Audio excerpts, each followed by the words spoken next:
Man Roberts. 16 minutes to 8 Central African time. Here's a story that's been pretty much under the radar. Not much focus on it. Turkey is now under investigation for helping Iran when sanctions were placed on Iran by the UN, US and EU. Sanctions prevented Iran from getting paid through the regular banking system or using currency like dollars or euros. The allegation is that Turkey paid Iran in Turkish lira, which Iran used to buy gold in the form of gold bars, which Turkey then exported to Iran in what became a multi-billion-dollar business. Now, to tell us more about these allegations and this investigation, we're joined this morning on the line by Aylin Kocaman, who is a Middle East analyst as well as a columnist for a variety of newspapers, talking to us live this morning from Turkey. Aylin, thank you so much for your time. Good morning and welcome to Radio Islam International. Thank you very much. I'm glad to have you. Give us the background to the story. As you know, after the 17th December operations in Turkey, there has been so many disinformation going on, especially on the foreign press, especially on the subject of our trade with Iran. As you know, Turkey is economically progressive country, but as for the energy, it is dependent on the other countries. We are getting energy, oil and gas from neighboring countries mostly. As you know, we made a deal with Iraq recently, but before that we were getting most of the energy from Iran. That was why whenever United States and European countries imposed sanctions on Iran in 2010, Turkey applied for United States and requested an exception. United States gave an exception to Turkey, and that was why we continued to make our trade with Iran. But as you know, as you said, according to the sanction, it's not possible to make any money transfer from or to Iran, and you cannot make your transactions with dollar or euro. So when Turkey imported gas and oil from Iran, Turkey was making the payment to Iranian account at Halkbank. It's a Turkish bank. This is a Turkish lira account, and Iran were deposited the money on this account. With this money, some of the humanitarian materials, food and medicine, which are not included in sanctions, are being bought from other countries. Here, the supplier of Iran was Reza Zarrab, who is imprisoned right now because of the corruption allegations. He was bringing those products from Europe, for example, and submitting the import documents to Halkbank, and Halkbank was making the payment to the companies in question. The money has never been transferred to Reza Zarrab from Halkbank directly. As for the gold, Iran bought huge amount of gold from Turkey in 2012 and 2013, and gold was supplied by Turkish companies. And the supplier for Iran was again Reza Zarrab. He is Iranian origin.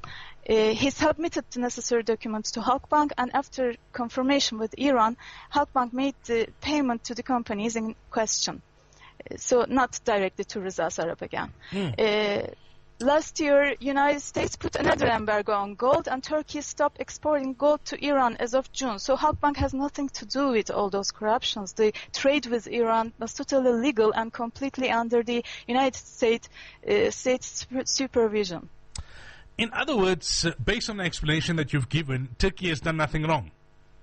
No, nothing wrong. But there was allegations about the corruption, so that was why the target bank was Halkbank, but it has nothing to do with the corruptions. Is there an investigation into these allegations currently, and then who's carrying out the investigation? As far as I know, some of the prosecutors are carrying out those investigations, and Reza Zarrab is the target person here. He was a supplier, but of course we cannot for sure whether he did some kind of corruption or not, because we never heard him defending himself. I'm sure there will be some trials in the upcoming days, and we will see. So just to be clear, Aylin, it's the supplier who's being investigated on allegations of corruption. It's not Turkey's government that's being investigated for having violated those sanctions. No, not at all. Mhm. On a more general note, have things calmed down in Turkey at the moment after the protests of last year? Western media, mainstream media, seem to portray an image of Erdogan being a bit under pressure, of there being this tension between him and Fethullah Gulen's supporters, who we are made to believe are almost everywhere when it comes to the structures of Turkey. Actually, there is a great tension in Turkey after the operations. But the Prime Minister Erdogan always talked about parallel state within the state, and he was getting suspicious. Actually, he's right, because some weird things happened during this month. So there were some conspiracies. He is right, but this is not something a parallel state. It's something parallel opposition, and it includes some of the foreign countries as well, so foreign journalists as well. Whenever a parallel opposition is formed, people from different ideologies, from different ideas, from different countries, even from different countries, get together against some kind of common enemy. Actually, I don't want to use the word enemy here, but I'm just using this for describe the situation. They are coming together against Erdogan right now, and the conflict between two religious groups, I define this as a religious group, the AKP party and AKP and the Fethullah Gülen community, created great tension in Turkey, because whenever there was a separation in Islamic groups or Muslims, there was always conflicts in every country. So it happened in Turkey as well. So people got benefit from it. It happened in the Gezi Park. There are some there are some opposition. Their opposed ideas are still valid, and they came together at that time against Erdogan. And it is right now happening, and some people are getting benefit from this separation.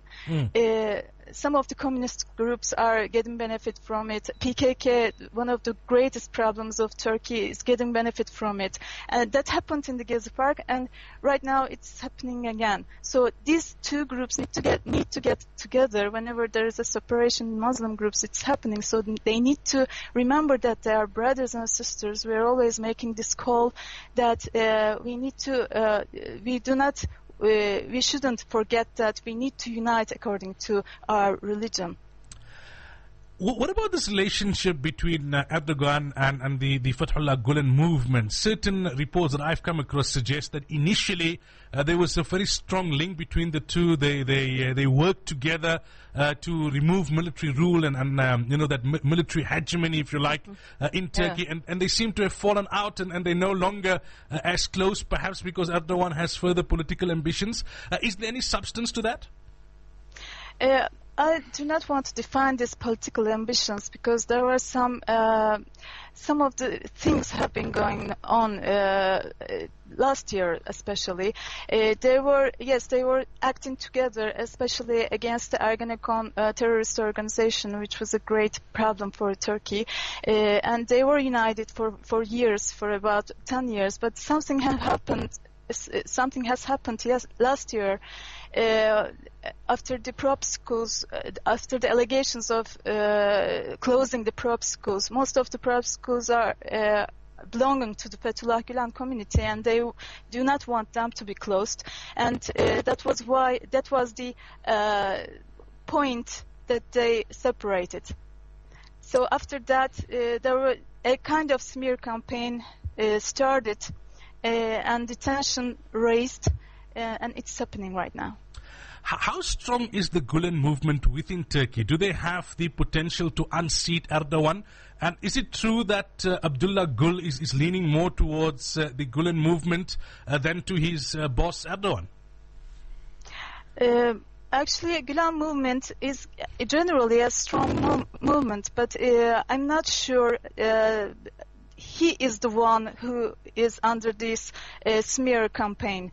As I said, there is opposed groups.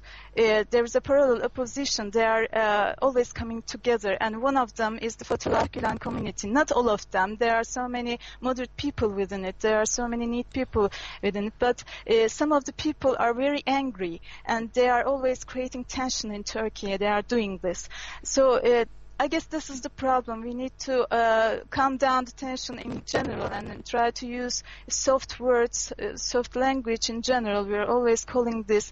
Of course, Prime Minister Erdogan is very right, because he made great service to Turkey. He served greatly to Turkey. And he's a great leader, and he expects some loyalty, I guess. And in my opinion, this loyalty should have been forwarded to him. But right now he cannot see that kind of loyalty, and that was why he's getting angry. But as I said, soft words need to be used here. I'm not sure about Abdullah Gülen leaning towards the Fethullah Gülen, but I'm sure he's trying to slow down the tension in Turkey right now. Finally, Aylin, when is the presidential elections due in Turkey? And is Erdogan still looking at that option of becoming the president now that he served 2 terms as prime minister, and shifting the power away from the office of prime minister towards that of president? In other words, swapping roles with Abdullah Gül and doing something similar to what Putin had done in Russia with Medvedev?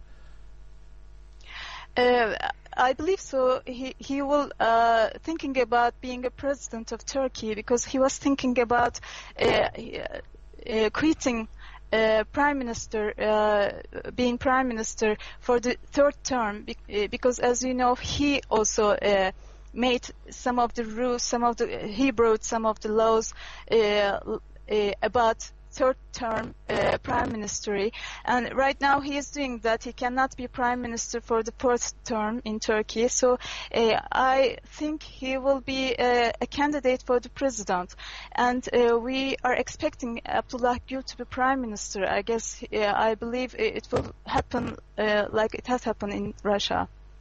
All right, Aylin, thank you so much for your time this morning. Much appreciated. Thank you very much for having me. That was Aylin Kocaman, a columnist on the Al Ahram as well as Al Awsat newspapers, and a Middle East analyst. There's a lot more that we need to discuss when it comes to Erdogan, his role in Turkey, what he's managed to achieve, who could be behind attempts to unseat him, to make him unpopular.